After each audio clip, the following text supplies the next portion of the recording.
one movie out of the MCU that for me was a game changer for a multitude of reasons. Obviously, was Black Panther.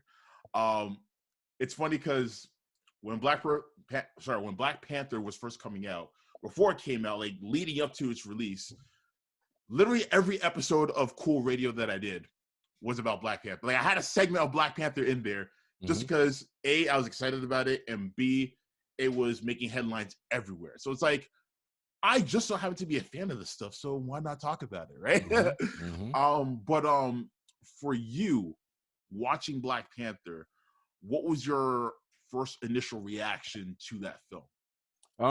You know, it was eye-opening. I mean, my introduction to the Black Panther comics, the fact that it was a thing, you know, I think I got introduced to them late in the game. I was 10 years old or something like that. You know, like at first I was reading Spider-Man comics and X-Men, but then when I saw like, wait a minute, y'all got a black man out here that I could see myself in, and he's like better than everybody else, and he's rocking it and killing it, and that was it, you know. So then of course once you know, Black Panther showed up on Civil War, I was like, oh my gosh, like you guys, like I know a lot of people were excited to see Spider-Man show up. I was more excited about Black Panther. I was like, no. Y'all had me sold on that. I don't care if Spider-Man's there. That's cool, but I'm sold on that. So, you know, to have the movie, it was amazing. And then, I mean, it was so moving. Like, before the Black Panther Challenge was a thing, I bought out a theater so that my whole community could come and watch it with me. Like, that was before that, you know, it was trendy or whatever, you know. You know, it's again, I mean, it's one of the reasons why I'm doing this whole petition. It's one of the reasons why I'm so invested in making sure that the franchise is as successful as possible, because I don't want it to be a fluke. I don't want it to be, oh, those black folks, they just got lucky with that one movie. You know, like, they only got a gift with that black, you know, the Oscar nomination. No, like, this can be a huge franchise, and it can be more than just like whatever random fluke or, you know, that some people might think. So yeah, like that entire franchise right now is something that is very near and dear to my heart. Right. Yeah, I couldn't agree more. It's funny because you said you got introduced to Black Panther like maybe like around 10 or 11. For me, I didn't get introduced into Black Panther until 21, 22, really. And at this point in my life, I've watched as many superhero cartoons as I possibly could have, as many superhero movies I could have, et cetera, et cetera. So finding out about Black Panther, I almost felt like I was cheated. Yeah. Because like, my boy, he's the one who told me about Black Panther because he was dating this girl at the time who had the Black Panther miniseries that was on BET, the animated one. And he's telling me about, oh, there's a superhero who's the king of his own country in Africa, and he has this thing called vibranium, and it's like the rarest substance on Earth, and his country's never been colonized. I was like, whoa, this is some next level shit right here. It's like, yeah, and he's stronger than Captain America, and he's stronger than Iron Man, or smarter than Iron Man. I'm like, oh wow, okay, dope. I'm like where's he from? Like what comic book company? Is like an independent one or whatever? He's like, nah, man, it's Marvel. I'm like, yeah. Wait, whoa, hold on. Marvel, like the stuff that we grew up on? Is like, yeah, it's Marvel. I'm like, right. Hold on. King of his own country, never been colonized, rare substance on Earth,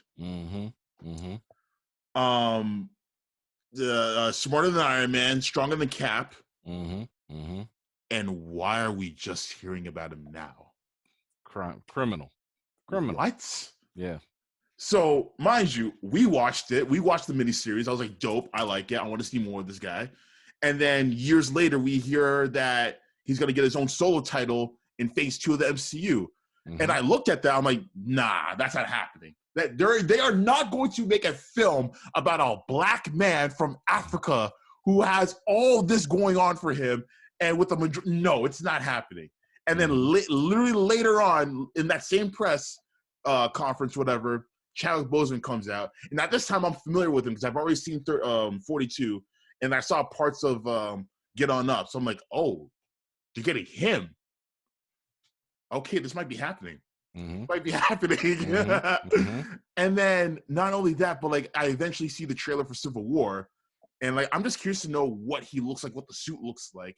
And I saw it, I was like, oh my God, oh, this is actually happening. Yeah. And like I feel like that's when like my extreme investment into the MCU began, to be honest. Because before then, I still watched every movie. Yeah, I watched every movie. I was like, okay, cool, whatever. All right, dope. We're waiting for Thanos, but okay, cool. But when Black Panther got interjected into it, I was like, oh, okay, this is every movie going forward is day one now. yeah, for sure. Yeah, but it was amazing to see. The movie was amazing to see. I could speak so much on it, but we'd be here all day. We don't have that much time, of course. But one of the things that was a huge tragedy, of course, as we know, was the passing of Chadwick Boseman and what he meant for a lot of people, whether it was his portrayal in Black Panther or other films, because he played a lot of historical figures in his films. Like, it was a huge blow to a lot of people who were a fan of his work. And what was also a huge blow for a lot of people was the fact that Kevin Feige announced that his role as T'Challa would not be recasted. So when you first heard the news of that, what was your immediate reaction?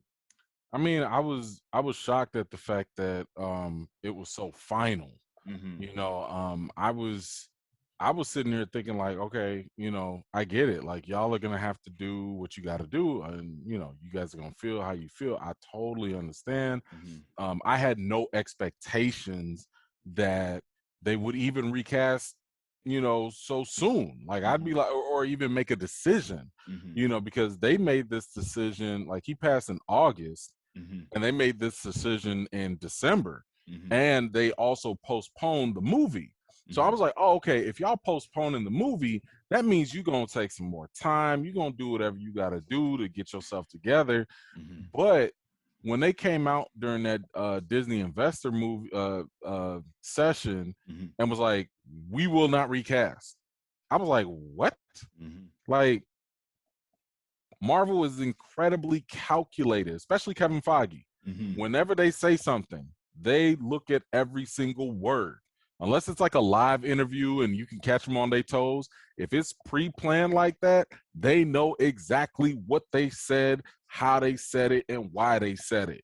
So for me, I was like, didn't come out and say, we're not going to recast for now. You didn't say, for Black Panther 2, we're not going to recast. You didn't say that. You said, we're not going to recast the character. Period. Full stop. That's it. The problem that a lot of people have, though, is that they've assumed that they're also talking about Black Panther 2. And I'm like, well, yeah, if they say they're not going to recast, obviously that means Black Panther 2, but people are assuming they mean it's only for Black Panther 2. And I'm like, no, it's indefinite. They are not recasting the role. That is what they said. That is what Kevin Feige doubled down on in other interviews following up. And when I found that out, I was just like, oh, hell no. Like, no. If y'all wanted to take y'all time, fine. But you gonna tell me that you about to make this decision forever?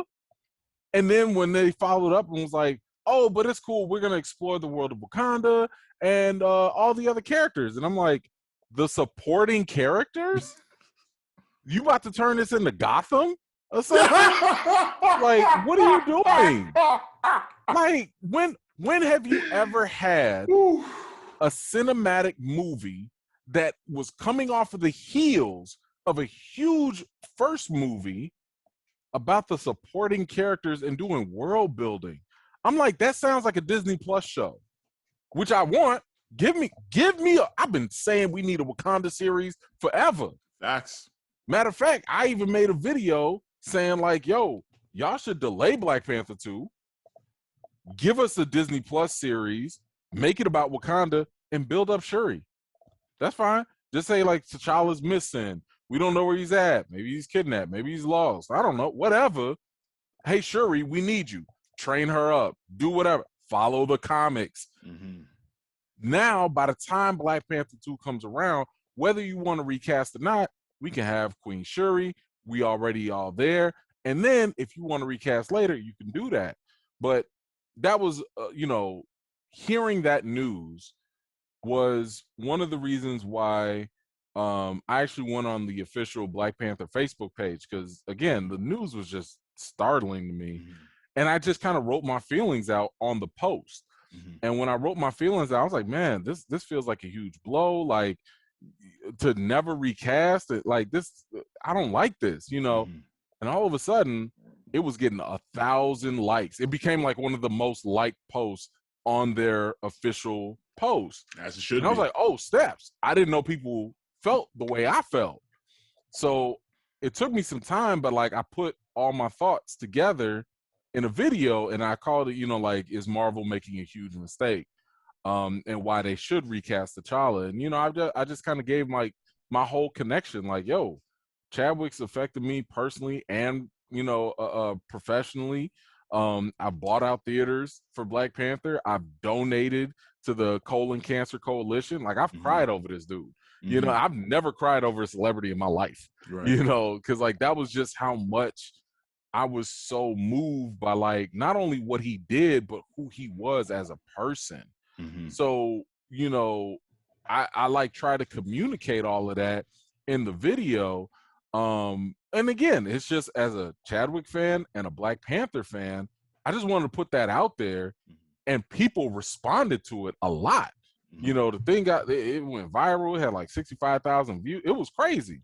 So when that happened, I was like, okay, I've said what I said, but then I'm hearing Marvel like doubling down on the not recasting, and I'm like, oh no, hell no. Like y'all really, because I was hoping that they would be like, we're not gonna recast for now, or maybe down the line, something. So I was like, you know what? And actually, people had pushed me to do this. They was like, yo, you need to do a petition. And that's what made the recast T'Challa petition, because of that announcement. Right. If they had never said that, I would have never made this petition. I would have never made my video, nothing. Right. Because I kept trying to tell people, I'm like, if they say they are not going to recast, that means they're going to throw them in the background like Paul Walker in the Fast and Furious, and that's going to be whack. You mean to tell me if Wakanda's being attacked, T'Challa ain't about to be on the first plane, spaceship back? Come on now. Right? And outside of that, like, they're probably going to kill him off. So I was like, no, this petition that I'm making, what Recast T'Challa is all about, it's not preventing anyone else to get in the mantle. I don't care who has the mantle, because if you read the comics, the mantle goes around anyway. It doesn't matter. But T'Challa is always consistent. And I'm not calling for any type of immediate action. I'm not saying, hey, do an Aunt Viv move from Fresh Prince and just throw some random person in. That's not what I'm saying.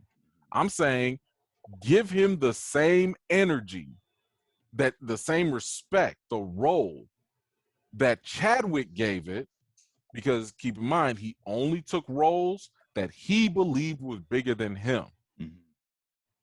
Give him the same energy and the same respect that you would Batman, Superman, Spider-Man, James Bond. Those characters that have had the opportunity and the privilege to build their legacies over time. That's why they're staples. If somebody in any studio said, we're not recasting Spider-Man, Superman, they losing their job. I don't care if you Kevin Feige. You're losing your job. Disney's going to be like, you lost it. Get out. You're not going to recast one of the most popular characters in fictional pop culture? What are you talking about? So, and that's something I wanted people to also understand, is the fact that, like, with recasting, I don't know where this concept came from. This is the first time in all the years I've been watching movies, I've been watching interviews, I've been reading all about entertainment. This is the first time I've ever heard that recasting is disrespectful. There have been actors that have died and the roles recast. Heath Ledger, Joaquin Phoenix. Dumbledore, Harry Potter, Spartacus on Showtime or whatever. Not one person has ever said that's disrespectful. Not one person. Matter of fact, the opposite happens. The opposite happens because when the new actor comes in, what do they usually say? Man, I got picked to be the new Bond. I got picked to be the new Superman. It's an honor to join this lineage of great actors that came before me. Stop it. Stop it. What are you saying? When you recast, what does that say? Marvel recast 2 characters, War Machine and the Hulk. Why did they do that? They did it because they felt that even though they were supporting minor characters, they felt that their stories were important enough to continue. So recasting actually proves that you care about the character. Let me ask you a quick question. Sure, yeah. How do you feel about, or do you recall or think about, when was the last time you even talked about it with your friends or came up in conversation about the $6 million man, the Bionic Man? Can't remember the last time that happened. Me neither. You know why? Because the character has never been recast. If you were over 50, you'd be like, oh, yeah, I remember the Bionic Man, $6 million man. Man, they had 5 seasons. They had a movie. I remember that. But anybody under 30 don't remember that. Why? It has not been recast. So that's why I'm sitting here thinking, like, don't y'all do T'Challa the way y'all did $6 Million Man? That's why I want y'all to recast, because I don't want the next generation to sit here and be like, who's T'Challa? Oh, I know Black Panther. It's blah, blah, blah, blah, blah. Insert random black character. Right. No. It's T'Challa. He's got 55 years of history. He was created in 1966 by 2 Jewish guys, Stan Lee and Jack Kirby, to be the embodiment of an anti-stereotype. He wasn't the shucking and jiving, sidekick supporting black character that was always the case. He was the first time that a leading black superhero was in mainstream comics. He was the very first black superhero in the MCU. First black leading cinematic person. Falcon is not a leading character. I don't care about Falcon and Winter Soldier. He's not a leading cinematic. I mean, no, let's be 100 about this. I get it, yeah. Is Falcon about to get a blockbuster movie? No. He's not. He can be Captain America all day. You know, the only way that might work is if they put a whole roster of other people in there, like Civil War. Because he doesn't have enough cachet to carry a movie. Rhodey doesn't either. Sorry to say it, but Shuri doesn't either at this point. The only reason people are going to go watch Black Panther 2 is not for Shuri. We want Shuri. Don't get me wrong. We want Shuri. I have no problem with her accelerating and everything. I got none of that issue. But ain't nobody going for her. We're going because it's Black Panther. We're going because of what the first movie did. And what people are forgetting is Chadwick put his all into that movie and to that role. And this is where we're going to get a little bit more into like the Hollywood discrimination issue. People are not understanding when you don't recast T'Challa, when you don't recast one of the first and only leading cinematic black characters in the MCU, you are taking a step backwards in progress for black actors.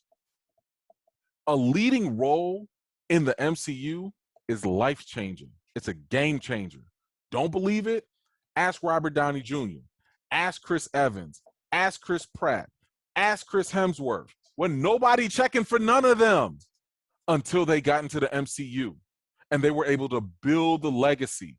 We can even talk like comic fans. Nobody was checking for Iron Man.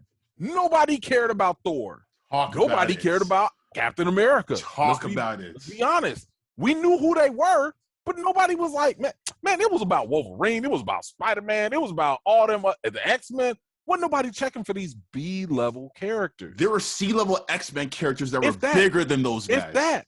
So my point was like, T'Challa was on the rise to being equal status of what, because now Iron Man and Thor and Captain America are household names. I like to call them underwear superheroes, you know, because they're the ones that little boys can put on their underwear. Now that can be the case, right?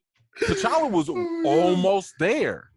And that's why I'm sitting there. I was like, when y'all don't recast, y'all took that opportunity right away from another black actor at that. And let's not act like that's not what part of Chadwick Boseman's MO. Because a lot of people will come at me because they react to the hashtag, but they don't actually read the petition. They don't read they don't watch the videos. So they're just reacting emotionally, right? Right. And they're like, oh, you're disgracing Chadwick's legacy. And I'm like, no, I'm actually trying to continue the man's work. Did you know that he was signed on for Black Panther 3? Did you know that despite the fact that he knew he had cancer 5 years ago, he still had the foresight for a movie that still wouldn't even be a thing for another 5 years from now?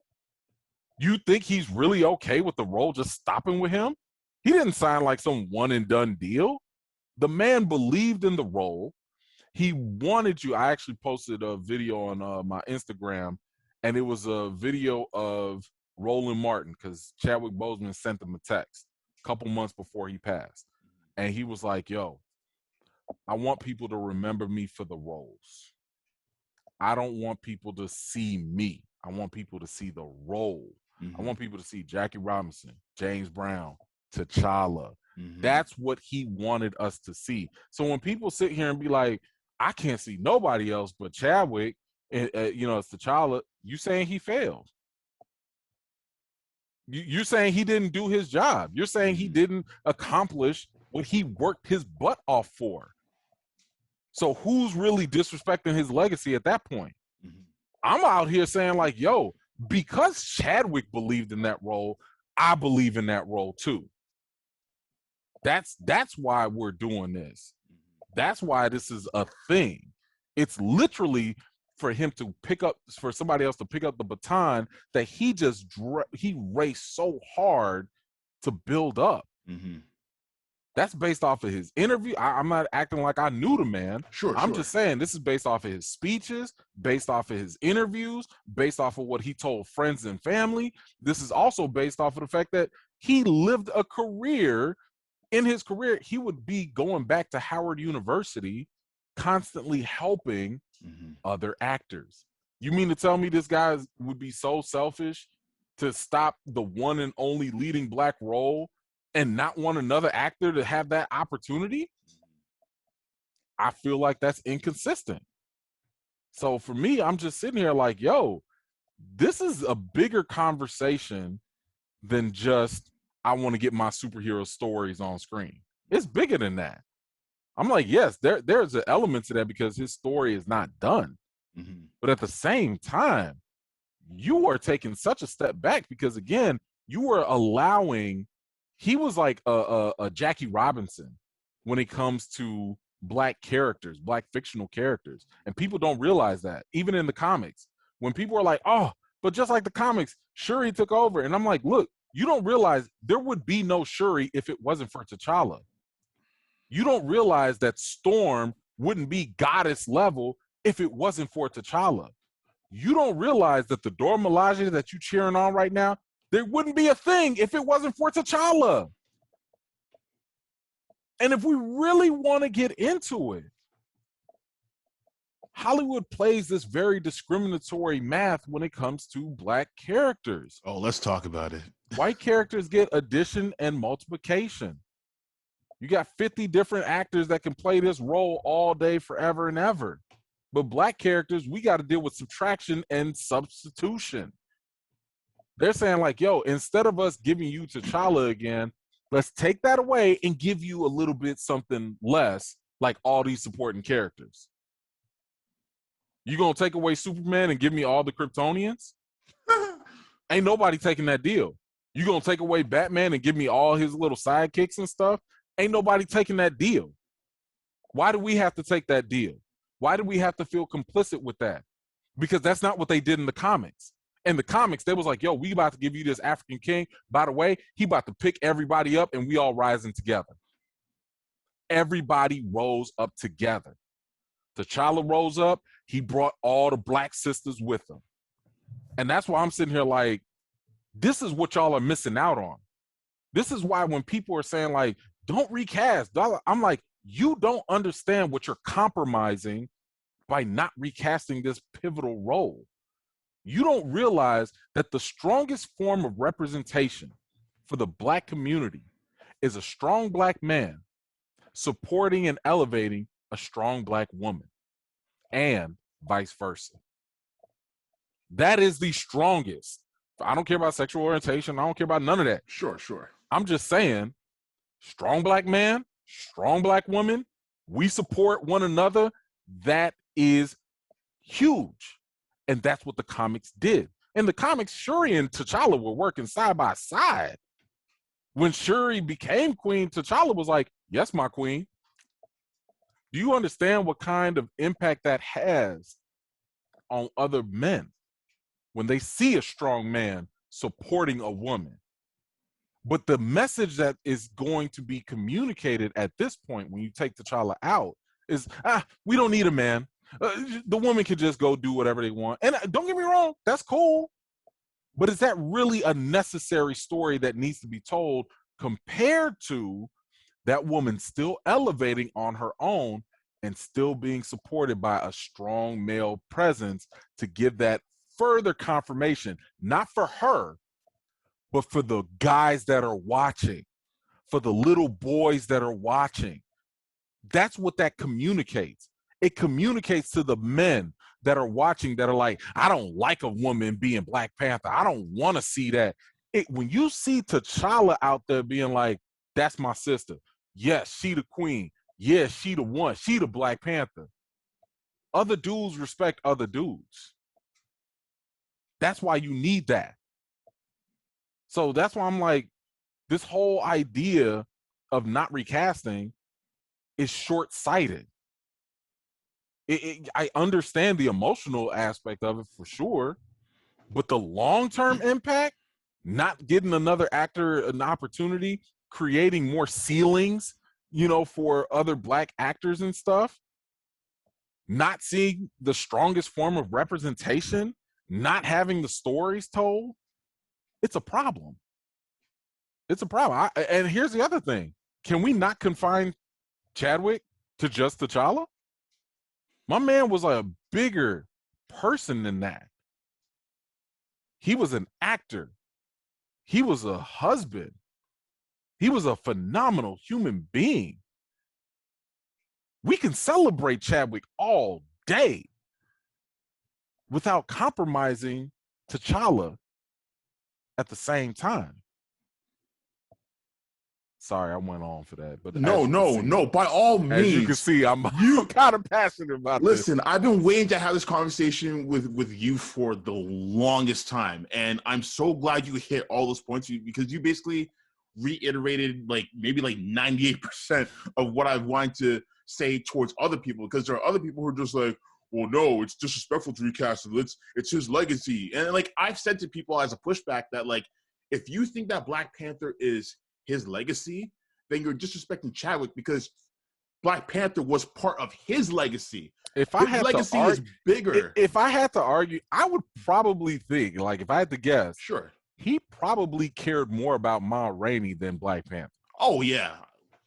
Because this is the dude that, like I say, he studied film. Mm-hmm. He's that actor. If he was like, ooh, be a movie star, be an actor on Broadway, he's probably going to choose that. Yeah. You know what I'm saying? I'm just saying, that was a passion project for this man 100%. To do. And that's no shade to the Black Panther. Right. He knew and respected and understood what the commercial aspect of Black Panther was in the cultural aspect. Matter of fact, and this is more heartbreaking because he was in full support of Shuri taking up the mantle. Right. People don't realize that, and that's why I'm sitting there, I was like, it wasn't going to be this competition. It's kind of weird how what was it, like how people think that like Bucky should have gotten the shield instead of Sam or Yeah. whatever. And I'm like, y'all don't realize that the character is okay with Sam getting the, and that's the same thing that happened in the comics too. Like, Yeah. Give him the head nod. that's fans that are manufacturing this beef. Yeah. And at the same time, even if Chadwick had not passed away or whatever, and he was still around, Shuri was still going to get the mantle. Yeah. And T'Challa was still going to be there. And it was still going to be a Black Panther 3. Why do you think that they had to change the script and everything? It was not, it was already, that's how it was in the comics. Exactly. In the comics, he was in a coma. Mm-hmm. Shuri took over, but he was never gone. Like, you're talking about like 5 comic issues or something where he just wasn't active. Right. But he was still there. Matter of fact, there was a point in time where you had 2 Black Panthers. Yep. And he was the king of the dead, and while she was Queen of Wakanda. I remember that. I'm like, I would love that. Let her rule Wakanda, be badass and everything, and let T'Challa go run around in space or do whatever he's doing with the Avengers. Sure. How is this not a win-win that we can both accept? And that's why I keep getting frustrated with people, because I'm like, yo, y'all keep treating this like an either-or situation. You bought everything Marvel sold you, hook, line, and sinker, that like, oh yeah, we want to do this, and this honors his legacy. And I'm like, no, it don't. You could do more. I'm just saying you could do more. I'm not saying you're wrong, but what I would say is the fact that movies are not the NBA. You don't retire a character the way you retire a jersey. Right. That's never been how it works. Y'all didn't do that with the Hulk. Y'all didn't do that with with Rhodey. Y'all not. And here's the other thing: Marvel does not reboot. Even their comics, they don't reboot. They do soft reboots, but they don't just like DC. They do their little run for 5 years, then they start something else. And Marvel does not do that. People will be like, oh, in the next 5-10 years, it'll be cool. They'll bring another one. I'm like, when? Do you know what's happening in the next 5-10 years? We're going to get mutants. Right? We're going to get the Fantastic Four. Do you understand how much that opens up to even more stories? What does that mean then? That means you got to keep on pushing this mythical reboot even another 5-10 more years. Exactly. You don't know what you're talking about.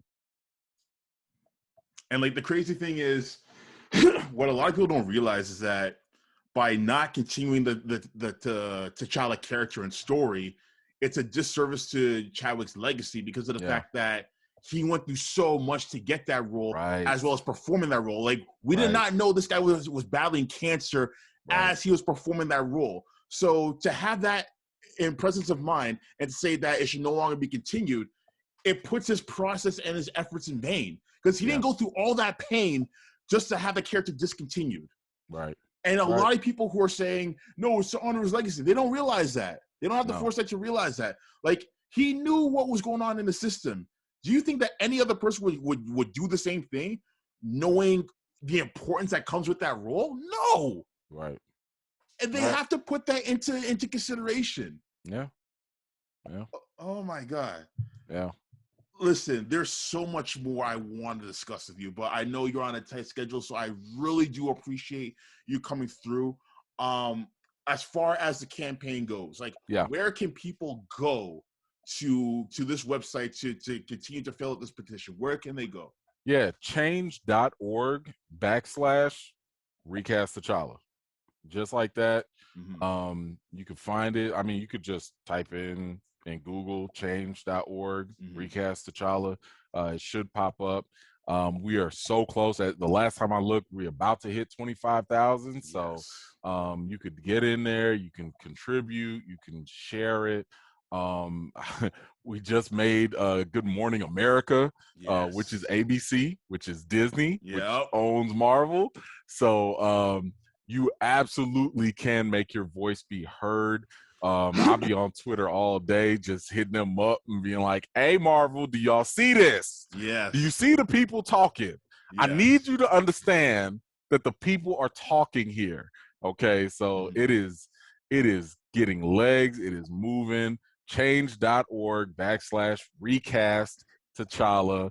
Once again, it is not asking for an immediate recast. It is not preventing anyone else from taking up the mantle, including Shuri. Right. And last but not least, all it is asking for is do not permanently stop the portrayal of T'Challa. If you want to take a break, that's fine. You want to come back, I don't care. There are 50 million stories that they can tell. 50 million different ways they could tell it. I could give you 10 right now. You know, you want to make them a scroll, make them a scroll. You want to put them in time, put them back in time. You want to kidnap them by Dr. Doom, do that. You want to, you know, clone them or whatever. You can do a lot of different things. And this petition is asking, don't kill them off permanently. That's it. Perfect. I couldn't agree more. I've done my part. I've signed it, and I've actually spread that video as well, because it's important to me. It's important to a lot of people, and like I'm glad we have someone such as yourself spearheading this movement. So yeah, I really want to thank you, honestly, like from the bottom of my heart. Thank you for spearheading this movement, because we need this as film goers, as people who talk about film, and you know, especially for Black people who want to see themselves, you know, represented in a positive light in film. So this is like one step closer towards it. So thank you for launching this petition and this movement, because it has legs. Like, again, like you said, Good Morning America. Like we're knocking on the front door of Disney, basically. It's nuts. Yeah, absolutely.